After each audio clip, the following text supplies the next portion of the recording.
여러분 안녕하십니까? 이어서 경남 소식입니다. 2023 경남 조선업 지원사업 성과보고회가 오늘 거제에서 열립니다. 고용노동부와 경상남도, 창원과 거제, 통영과 고성 등 자치단체와 조선업체가 참석하는 이번 행사에서는 취업 정착금과 훈련 수당 등 올해 조선업 지원사업 성과를 돌아보고 내년 사업 방향을 논의합니다. 6.25 전쟁 당시 격전지로 꼽히는 마산 서부 지역 전투 추모식과 전승 기념식이 오늘 창원시 마산 하포구청에서 열립니다. 마산 서부 지역 전투는 6.25 전쟁 당시인 1950년 8월 1일부터 9월 14일까지 미 25사단과 국군이 창원시 진동과 진북, 진전면과 함안군 일대에서 북한군과 벌인 전투로 당시 국군과 미군 1000여 명, 북한군 4천여 명이 전사한 공방전입니다. 매서운 한파가 이어지고 있는 요즘인데요. 자신이 가진 것을 나누고자 하는 기부자들의 온정이 이 추위를 녹이고 있습니다. 특히 창원에서는 2017년부터 매년 빠지지 않고 익명으로 기부하는 사람이 있는데요.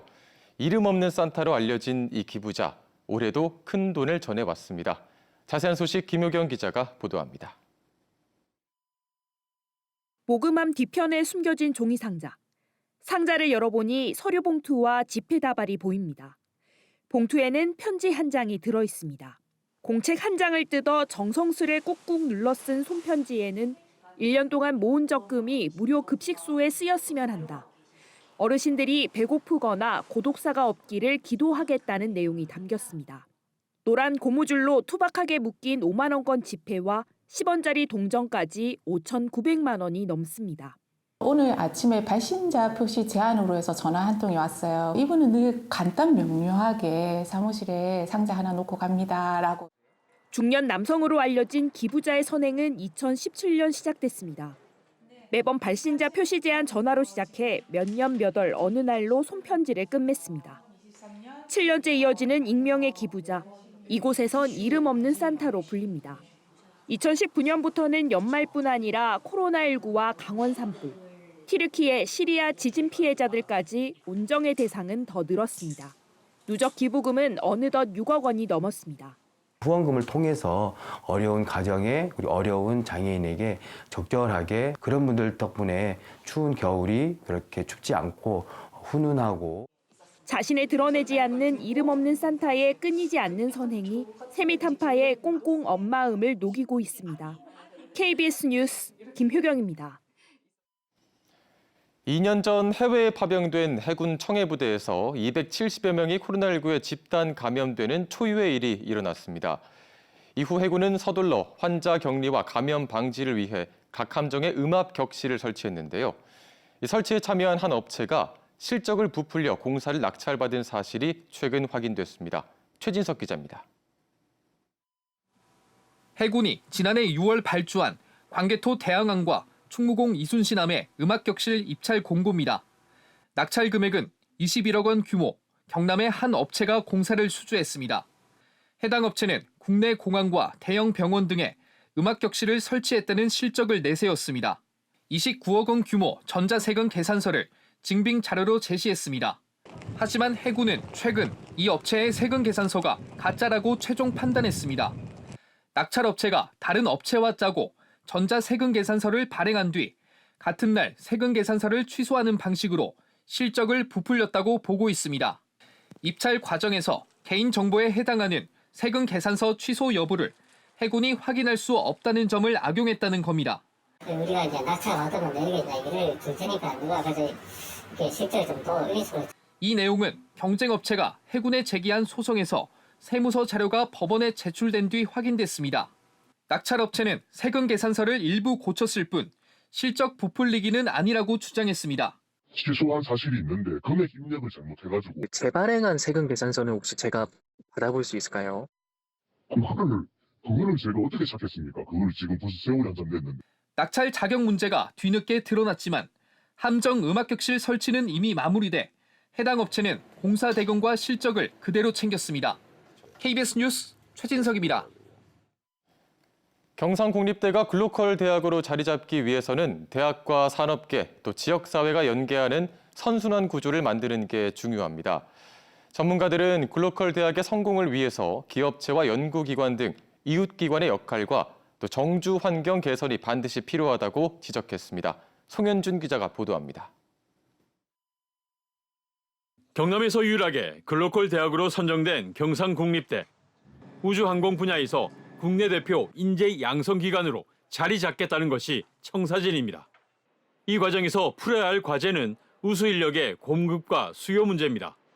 국내를 대표하는 한국항공우주산업 카이는 우수 인력 확보가 늘 고민입니다. 항공우주 산업은 사실은 첨단 산업이거든요. 그래서 그런 것들을 이제 R&D를 하고 이제 개발을 해야 되는 우수 인재 유치 부분들이 항상 이제 애로사항이 많고 힘든. 반면 항공우주 분야 전공자들은 다른 산업 분야로 진출하는 경우가 적지 않습니다. 수도권에 있는 전자와 통신 등 관련 대기업으로 애써 키운 인력이 빠져나가는 것입니다. 국내 항공학과가 몇 개 되지도 않는데 그 항공학과 출신들이 항공학 전문 기업으로 진출하는 경우가 한 50% 정도밖에 되지 않습니다. 때문에 대학과 지역 이웃기관이 손을 잡고 실무형 인재, 현장형 전문 인력을 양성하면서 이들이 계속 지역에 머무를 수 있게 하는 정주 환경 개선도 시급합니다. 지방 기업에 근무하는 그 많은 종사자들이 평생 교육을 하면서 더 우수한 인력으로 양성되어 갈 수 있는 기회를 제공하는 것. 또 지역을 뛰어넘는 전문 교육 과정을 육성하기 위해 정부의 지속적인 지원과 우수 교원 유치를 위한 특례 도입도 해결돼야 한다는 지적입니다. KBS 뉴스 송현준입니다. 오늘 출근길 볼에 닿는 공기가 한결 부드럽습니다. 밤사이 구름이 이불 역할을 해주면서 현재 기온 창원이 2도, 의령이 1도를 보이는 등 어제보다 3에서 4도가량 높게 출발하는 아침인데요. 낮부터는 찬 공기가 강하게 밀려오겠습니다. 대부분 지역이 2도 안팎에 그치면서 예년보다 6에서 8도가량 낮겠습니다. 내일은 창원의 아침 기온이 영하 8도까지 떨어지면서 맹추위가 찾아오겠는데요. 금요일에는 영하 9도까지 낮아져 올겨울 들어 가장 춥겠습니다. 바람도 강하게 불면서 체감 온도는 더욱 낮겠는데요. 특히 동부를 중심으로 건조주의보가 발효 중인 가운데 각종 화재 사고에 각별히 유의해 주셔야겠습니다. 한편 오늘 아침까지 서부 내륙을 중심으로는 1cm 안팎의 눈이 내리겠고 그 밖의 지역으로도 눈이 조금 날리는 곳이 있겠습니다. 자세한 지역별 기온 살펴보겠습니다. 현재 기온 창원이 2도, 함안이 영하 1도를 보이고 있습니다. 한낮에는 창원이 2도, 고성이 3도로 어제보다 3에서 4도가량 낮겠습니다. 서부 지역도 진주가 0도, 하동이 2도로 출발하는 아침이고요. 한낮에는 진주가 3도, 합천 2도 예상됩니다. 바다의 물결은 동해남부 먼바다에서 최고 4m로 매우 높게 일겠습니다. 당분간 영하권 추위가 이어지다가 다음 주 중반에는 다시 예년 수준을 회복하겠습니다. 날씨였습니다. 창원 기업들은 내년 경기가 올해보다 더 위축될 것이라고 내다보는 걸로 조사됐습니다. 창원산업진흥원 등이 창원 189개 기업을 대상으로 내년도 경기 전망을 조사한 결과 기업 경기 전망 지수는 93.7로 올해보다 나빠질 것으로 전망했습니다. 이는 고금리와 대내외 환경 불확실성 등이 반영된 것으로 분석됐습니다. 사명대사가 입적 전에 머물렀던 곳으로 알려진 합천 해인사 암자 홍제암이 45년 만에 해체 보수를 받습니다. 문화재청은 최근 합천 해인사 홍제암의 해체 보수 안건을 조건부 가결했습니다. 1614년 건립된 홍제암은 1977년에서 1979년에 완전히 해체한 뒤 보수했지만 지난해 정밀 안전 진단에서 2등급을 받았습니다. 집단 급식소 종사자 건강 증진 조례안에 이어 창원의 두 번째 주민 발안 조례인 이른바 대중교통 3만 원 프리패스 조례안이 청구 요건을 충족해 창원시 의회 운영위원회에서 수리됐습니다. 시민 7,100여 명이 서명한 이 조례안은 한 달 3만 원에 창원 시내버스 등을 무제한 이용할 수 있도록 하는 내용이 담겼습니다. 조례를 추진한 정의당 경남도당은 교통복지 정책을 넘어 복합적인 기후위기 대응 정책이라고 강조하며 조속한 조례 통과를 촉구했습니다. 거창군 위천면 수승대 눈썰 매장이 오는 23일 개장해 내년 2월 12일까지 운영됩니다. 길이 120m인 거창 수승대 눈썰 매장은 오전 10시부터 오후 1시까지, 오후 2시부터 오후 5시까지 하루 2차례 운영됩니다. 하동군이 귀향인 특별 지원 조례를 마련했습니다. 이번 조례에 따라 하동군은 5년마다 귀향 지원 종합 계획을 만들고 귀향인에게 취업 정보를 제공하거나 일자리를 지원할 수 있습니다. 또 정착 장려금과 이사비, 주거 환경 개선을 위한 주택 수리비도 지원할 계획입니다. 진주시가 내년 2월까지 주민 불편을 줄이기 위해 합동 설계단을 운영합니다. 토목지 공무원 30명으로 구성된 합동 설계단은 마을 안길과 하수도 시설 등 읍면동 주민 불편 사업 200여 건을 직접 조사해 공사 설계도를 만듭니다. 진주시는 합동 설계단 활동으로 설계 용역비 4억여 원을 줄일 수 있을 것으로 기대했습니다.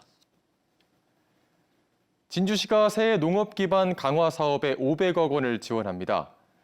지원 분야는 시설 채소와 과일 재배, 영농기술 개발 등에 110억 원, 농산물 수출 지원 90억 원, 공공 먹거리 지원 체계 170억 원 등입니다. 축산 분야에서는 축사시설 개선과 가축 질병 예방에 45억 원을 배정했습니다. 뉴스를 마칩니다. 시청해주신 여러분 고맙습니다.